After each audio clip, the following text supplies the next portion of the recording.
এই মুহূৰ্তত দিবলৈ লৈছো ৰাজ্যৰ আটাইতকৈ ডাঙৰ খবৰ ৰাজ্যৰ আটাইতকৈ ডাঙৰ ভূমি কেলেংকাৰীত সাঙৰ খাই পৰিছে ৰাজ্যৰ ধোৱা তুলসীপাত বুলি চহাই ফুৰা মুখ্যমন্ত্ৰী ডক্টৰ হিমন্ত বিশ্ব শৰ্মাৰ পৰিয়ালসহ নিজৰে নাম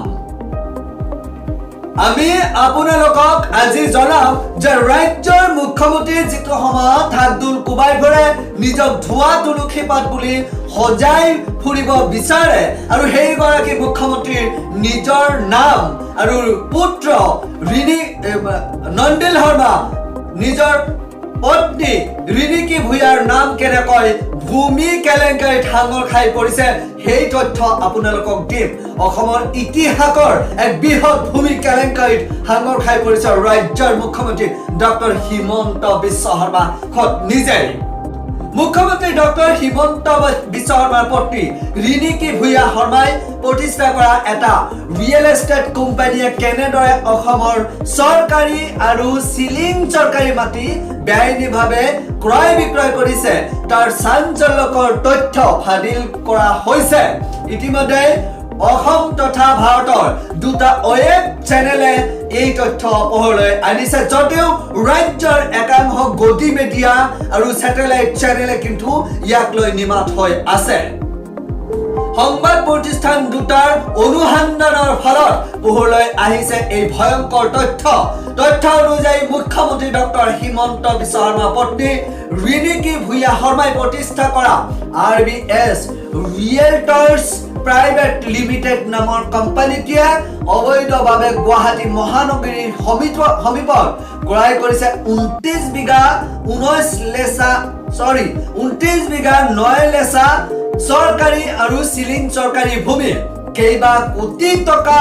মূল্যৰ এই ভূমি ক্ৰয় কৰোতে সম্পূৰ্ণৰূপে উলংঘা কৰা হৈছে অসমৰ সকলো ধৰণৰ ভূমি আইন আৰু ভূমি নীতিক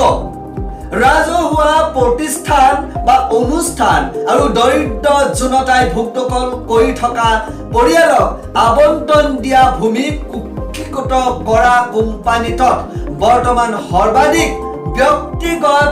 অংশীদাৰিত্ব আছে মুখ্যমন্ত্ৰীৰ পুত্ৰ নন্দিল বিশ্ব শৰ্মাৰ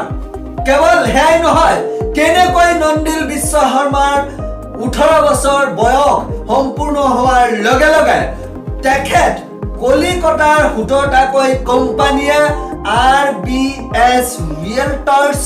বিনিয়োগ কৰা বৃহৎ পৰিমাণৰ ধনৰ গৰাকী হৈ পৰিল তাৰো বহু গুৰুত্বপূৰ্ণ তথ্য এই অনুসন্ধানত ফাদিল কৰা হৈছে সকলোৱে জানে মুখ্যমন্ত্ৰী ডক্টৰ হিমন্ত বিশ্ব শৰ্মাৰ নাম এটা সময়ত ফাদিল সাঙৰ খাই পৰিছিল সাৰদা কেলেংকাৰীৰ পিছত এবাৰ নিজৰ সন্তান কিন্তু সাঙৰ খাই পৰিছে ভূমি আইন সকলো আইন নীতি নিয়ম ভৰিৰে মহাৰি ক্ৰয় কৰা এই বৃহৎ পৰিমাণৰ চৰকাৰী আৰু চিলিং চৰকাৰী ভূমি কামৰূপ জিলাৰ উত্তৰ গুৱাহাটী ৰাজচক্ৰৰ নমলী জলাহা গাঁৱত ৰাজহুৱা অনুষ্ঠানৰ নামত আৰু পলাকবাৰীৰ ৰাজচক্ৰৰ বঙৰা গাঁৱত বিভিন্ন লোকৰ নামত আবণ্টন দিয়া হৈছিল আৰু সেই মাটি কেনেকৈ নিজৰ ব্যক্তিগত খণ্ডলৈ আহিলে আৰু কিন্তু লাখটকীয়া প্ৰশ্ন হৈ পৰিছে কামৰূপ জিলাৰ বঙৰা গাঁৱৰ এই ভূমিখিনি বৰজাৰ লোকপ্ৰিয় গোপীনাথ বৰদলৈ বিমানবন্দৰৰ পৰা ৰিং এটাৰ দূৰত্বত মাত্ৰ অৱস্থিত আনহাতে উত্তৰ গুৱাহাটীৰ নমলী জলাহ গাঁও গুৱাহাটীৰ পৰা 5 মিনিটৰ মাত্ৰ দূৰত্বত অৱস্থিত এই মাটিডোখৰ ডক্টৰ হিমন্ত বিশ্ব শৰ্মাৰ পত্নী ৰিণিকী ভূঞা শৰ্মা অন্যতম প্ৰতিষ্ঠাপক সঞ্চালক হিচাপে জড়িত থকা RBS ৰিয়েলটৰ্ছ প্ৰাইভেট লিমিটেডে দুটা পৰ্যায়ত 2006-7 আৰু 2009 চনত এই 29 বিঘা 9 লেচা ভূমি অসমৰ সকলো ভূমি আইন আৰু ভূমি নীতি উলংঘা কৰি ক্ৰয় কৰিছিল সেই সময়ছোৱাত ডক্টৰ হিমন্ত বিশ্ব শৰ্মা নিজেও তৰুণ গগৈ চৰকাৰৰ এগৰাকী প্ৰভাৱশালী মন্ত্ৰী আছিল আৰু সেইটো চৰকাৰত তেখেতে মন্ত্ৰিত্ব থকা সময়তে এই মাটি ক্ৰয় কৰা হৈছে ভূমি নীতি ভৰিৰে মহাৰি এই মাটি ক্ৰয় কৰা হৈছে 1989 আৰু সিলিং আইন 1956 মুকলিকৈ উলংঘা কৰি চৰকাৰী মাটিৰ অনৈতিক ক্ৰয় বিক্ৰয় চলিছিল ভূমি নীতি 1989 অনুসৰি কোন ৰাজহুৱা অনুষ্ঠানৰ নামত যদি চৰকাৰী ভূমি আবণ্টন দিয়াৰ পাছত যদি সেই অনুষ্ঠানে 3 বছৰৰ ভিতৰত যি উদ্দেশ্যত ভূমি আবণ্টন দিয়া হৈছে সেই কামত ভূমি ব্যৱহাৰ কৰা নহয় তেনেহলে সেই ভূমি চৰকাৰে উভতাই ল'ব লাগে কিন্তু হেয়া কিন্তু কৰা হোৱা নাই সিলিং আইন আবণ্টন নথি অনুসৰি কোন লোকক ভূমি আবণ্টন দিয়াৰ পাছত 10 বছৰলৈ সেই মাটি কোনো কাৰণতে বিক্ৰী কৰিব নোৱাৰে অথচ এই সকলোবোৰ ভূমি নীতি ভূমি আইন উলংঘা কৰি মুখ্যমন্ত্ৰীৰ পত্নী প্ৰতিষ্ঠাপক সঞ্চালক হিচাপে যিগৰাকীয়ে দায়িত্ব পালন কৰি আছে অৰ্থাৎ ৰিনিকি ভূঞা শৰ্মাই জড়িত থকা কোম্পানী আৰবি ৰিয়েলটৰ্ছ প্ৰাইভেট লিমিটেডে চৰকাৰী আৰু সিলিং চৰকাৰী ভূমি ক্ৰয় কৰিলে তাৰ পাছতো কিন্তু ইমান ঘটনা হোৱাৰ পাছতো কোনো ধৰণৰ প্ৰতিক্ৰিয়া নাই চৰকাৰ প্ৰশাসন আনকি মুখ্যমন্ত্ৰী ডক্টৰ হিমন্ত বিশ্ব শৰ্মা অসম চৰকাৰ ভূমি আৰু ৰাজহ বিভাগৰ ধৰিত্ৰী পৰ্টেলৰ পৰা ভূমি ক্ৰয় বিক্ৰয়ৰ সকলো তথ্য সংগ্ৰহ কৰা হৈছে এই পৰ্টেলৰ তথ্য অনুসৰি 2009 চনত কামৰূপ জিলাৰ পৰাগবাৰী ৰাজচক্ৰৰ বঙৰা গাঁৱৰ বিভিন্ন লোকৰ নামত আবণ্টন দিয়া 11 বিঘা 3 কঠা 4 লিচা মাটি ক্ৰয় কৰিছিল RBS ৰিয়েলটৰ্ছ প্ৰাইভেট লিমিটেডে এই সিলিং চৰকাৰী মাটিখিনিৰ অধিকাংশই আবণ্টন দিয়াৰ 3 মাহৰ ভিতৰতে ক্ৰয় বিক্ৰয় কৰা হৈছিল চিন্তা কৰক যে যেটো সময়ত ৰাজ্যৰ দৰিদ্ৰ জনতাক এক কথা মাটি দিয়াৰ বিপৰীতে উচ্ছেদ কৰা হৈছে সেইটো সময়ত আবণ্টনৰ সময়তে স্পষ্টভাৱে উল্লেখ কৰা থকা হৈছিল যদিও যে মাটি 10 বছৰৰ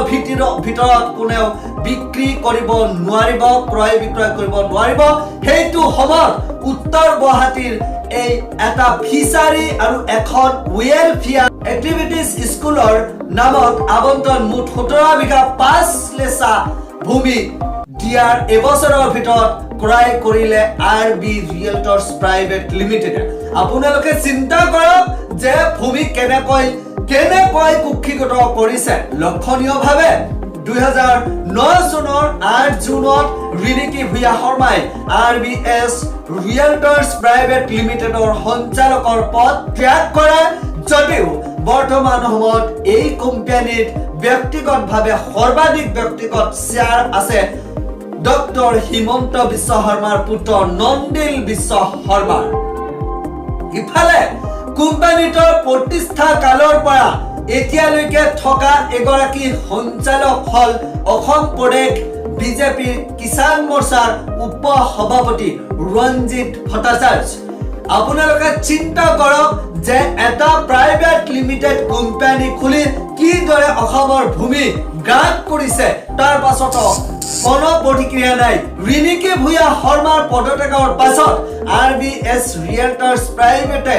প্ৰাইভেট লিমিটেডে সঞ্চালক হিচাপে নিযুক্তি হৈছিল ব্যৱসায়ী অশোক কুমাৰ ধানুকা অনিয়মৰ মাজেৰে ভূমি ক্ৰয় বিক্ৰয় আৰু ৰিনিকি ভূঞা শৰ্মাৰ পদত্যাগৰ পাছত RBS ৰিয়েলটৰ্ছ প্ৰাইভেট লিমিটেডৰ নাম সলনি কৰা হয় বশিষ্ঠ ৰিয়েলটৰ্ছ প্ৰাইভেট লিমিটেড লৈ কিয়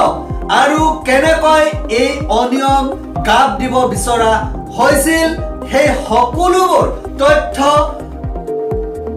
দুটা ৱেব পৰ্টেলে প্ৰথম অৱস্থাত অনুসন্ধান কৰি উলাইছে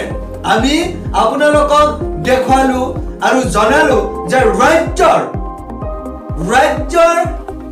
আটাইতকৈ ডাঙৰ ভূমি কেলেংকাৰীত বৰ্তমান ৰাজ্যৰ মুখ্যমন্ত্ৰী ডক্টৰ হিমন্ত বিশ্ব শৰ্মাৰ নাম সাঙুৰ খাই পৰিছে আৰু ইয়াৰ পাছত বাকি অংশ আপোনালোকক জনাম প্ৰথম অৱস্থাত এইখিনি তথ্য আপোনালোকক দিলো আৰু তাৰ পাছত কেনেকৈ ক'ত কিমান টকা আৰু কিমান কেনেকৈ আসলতে মাটি কাৰ নামত আবণ্টন লৈছে সকলো তথ্য পোহৰলৈ অনা হ'ব ডাক নাম্বাৰ তথ্য সহকাৰে আপোনালোকক জনা হ'ব ৰাজ্যৰ আটাইতকৈ ডাঙৰ ভূমি ঘটনাত ৰাজ্যৰ মুখ্যমন্ত্ৰীৰ নাম সাঙুৰ খোৱাৰ পাছতো কিয় এতিয়ালৈকে ৰাজ্যৰ স্যাটেলাইট চেনেল যিসমূহ আছে তেওঁলোকে নিমাত হৈ আছে সেয়া কিন্তু লাখটকীয়া প্ৰশ্ন হৈ পৰিছে আনকি এই কথা কিয় এতিয়ালৈকে গাত দিয়াৰ চেষ্টা কৰা হৈছে আমি বুজি উঠিব পৰা নাই কিন্তু ৰাজ্যৰ সকলোৱে জানে যে সকলোৱে কিন্তু গদি মিডিয়াৰ ভূমিকাত নাই হালধীয়া আকাংশ সংবাদ গোষ্ঠীয়ে সংবাদ জগতে এই ধৰণে যদি ক্ষমতাত থকা ক্ষমতা সাহস গোষ্ঠীৰ গদি প্ৰতি নজৰ ৰাখি তেওঁলোকে বা বাতৰি সম্প্ৰচাৰ কৰি থাকে তেতিয়াহ'লে ৰাজ্যখন কেনেকৈ আগুৱাই যাব আৰু যিগৰাকী ব্যক্তি সদায় নিজক ভুৱা তুলসী পাত সজাব বিচাৰে তেখেতৰ নামে আজি ৰাজ্যৰ আটাইতকৈ ডাঙৰ এটা কেলেংকাৰীৰ ভিতৰত সোমাই পৰিছে ইয়া কেনেকুৱা কথা ৰাজ্য চৰকাৰে ইয়াক লৈ কি ব্যৱস্থা গ্ৰহণ কৰিব ইয়াও কিন্তু লাখটকীয়া প্ৰশ্ন হৈ পৰিছে ৰাজ্যৰ যিসমূহ স্যাটেলাইট গদি চেনেল আছে গদি মিডিয়া আছে তেওঁলোকে এই বাতৰি সম্প্ৰচাৰ নকৰিলেও ৰাজ্যৰ সামাজিক মাধ্যমত থকা সক্ৰিয় সচেতন লোকসকলে কিন্তু ইতিমধ্যে এই সংক্ৰান্তে বিভিন্ন ধৰণৰ আলোচনা সমালোচনা চলাই গৈছে গতিকে আমি আপোনালোকক জনালো যে ৰাজ্যৰ মুখ্যমন্ত্ৰী ডক্টৰ হিমন্ত বিশ্ব শৰ্মা তেখেতৰ পত্নী ৰিনিকি ভূঞা বিশ্ব শৰ্মা তেখেতৰ পুত্ৰ নন্দিল বিশ্ব শৰ্মাকে ধৰি সমগ্ৰ পৰিয়ালটো বৰ্তমান ভূমি কেলেংকাৰীত জড়িত হৈ পৰিছে যিটো সময়ত ৰাজ্যৰ অন্যান্য আমলাসকলক দাবী ধমকি দি আছে ৰাজ্যৰ মুখ্যমন্ত্ৰীয়ে আৰু সেইটো সময়ত নিজৰে নামটো সাঙুৰ খাই আছে কেলেংকাৰীৰ মাজত কেনেকৈ তেখেতে ৰাজ্য চাপা কৰিব শূন্য সহনীলতাৰ গদা ঘূৰাই থাকে আৰু তেখেতে কৈ থাকে ৰাজহুৱা কৰিছে বিভিন্ন ধৰণৰ নম্বৰ যে যিকোনো অনৈতিক কাম অবৈধ কাম দেখিলে আপোনালোকে ফোন কৰিব আমি তাৰ একশন ল'ম কিন্তু আজি কোনে ৰাজ্যৰ মুখ্যমন্ত্ৰী ডক্টৰ হিমন্ত বিশ্ব শৰ্মাৰ এগেইনষ্টত একশন লব ইয়া কিন্তু লাখটকীয়া প্ৰশ্ন আমি প্ৰশ্ন উত্থাপন কৰিছো ৰাজ্যৰ মুখ্যমন্ত্ৰীলৈ ডক্টৰ হিমন্ত বিশ্ব শৰ্মা ডাঙৰীয়া আপুনি ইয়াৰ বাবে কি ব্যৱস্থা গ্ৰহণ কৰিব আপোনালৈ প্ৰশ্ন নিক্ষেপ কৰিলো আৰু মই জহিৰুল ইছলাম বিদায় লৈছো ধন্যবাদ।